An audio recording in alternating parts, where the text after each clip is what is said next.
के तपाईँ खोकी लाग्ने समस्याले एकदमै हैरान हुनुहुन्छ? खास गरेर रातिको समयमा तपाईँलाई खोकी लाग्ने गर्दछ? यदि तपाईँलाई त्यस्तो समस्या छ भने म आज तपाईँहरूलाई एक सरल र एकदमै इफेक्टिभ घरेलु उपचार बताउन गइरहेको छु। विशेष गरेर रातको समयमा खोकीले एकदमै धेरै सताउने गर्दछ, जसको कारण तपाईँ सुत्न सक्नुहुन्न राम्रोसँग। खास गरेर सुक्खा खोकी जसले हामीलाई एकदमै सताएको हुन्छ, स्पेसली रातको समयमा जब तपाईँ सुत्न आफ्नो बेडमा जानुहुन्छ, त्यतिबेला तपाईँलाई यो सुक्खा खोकीले एकदमै धेरै सताउने गर्दछ र तपाईँ राम्रोसँग सुत्न पाउनुहुन्न। खोकी लाग्ने कारणहरू धेरै हुन सक्छ। तपाईलाई चिसोको कारणले पनि खोकी लागेको हुन सक्छ। त्यस्तै तपाईलाई कुनै एलर्जीको कारणले पनि खोकी लागेको हुन सक्छ।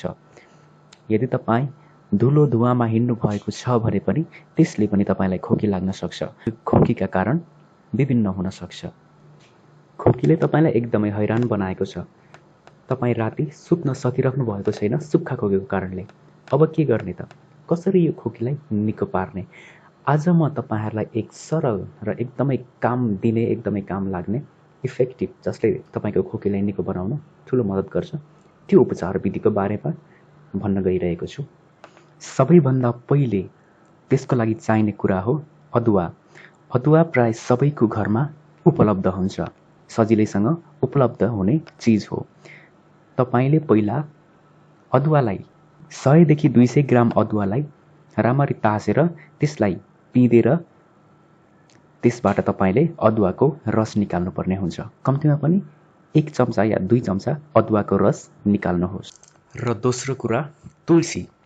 तुलसी प्राय सबैको घर आँगनमा रोपेकै हुन्छ। यो एक सजिलोसँग उपलब्ध हुने कुरा हो। तपाईले 2 मुठी तुलसीको पत्ता टिपेर ल्याउनुस् र त्यो तुलसीको पत्ताबाट त्यसलाई निचोरेर त्योबाट पनि कम्तीमा 1 चम्चा रस निकाल्नुस्।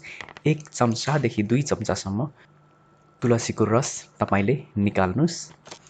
अब तेस्रो तथा अन्तिम कुरा हो मह, हनी। मह पनि प्राय सबैको घरमा उपलब्ध हुन्छ। अब तपाईले 2 चम्चा मह, 1 देखि 2 चम्चा तुलसीको पत्ताको रस र 1 देखि 2 चम्चा अदुवाको रस त्यसलाई मिलाउनुस् र राम्रोसँग घोल्नुस्, चलाउनुस्। यी 3 कुरालाई मिलाएपछि तपाईले त्यसलाई राम्रोसँग चलाउनुस् र जुन मिश्रण बन्छ यो 3 चीजको, तपाईले राति सुत्नुभन्दा अगाडि खाएर सेवन गरेर सुत्नुस्।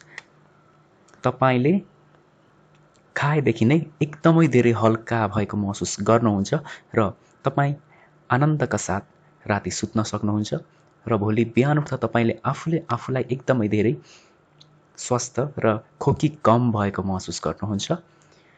यसरी सुत्नुभन्दा अघि सधैँ यो 3 चीजको मिश्रणलाई खाने गर्नुभयो भने तपाईको सुक्खा खोकी चट भएर जान्छ, ठीक हुन्छ।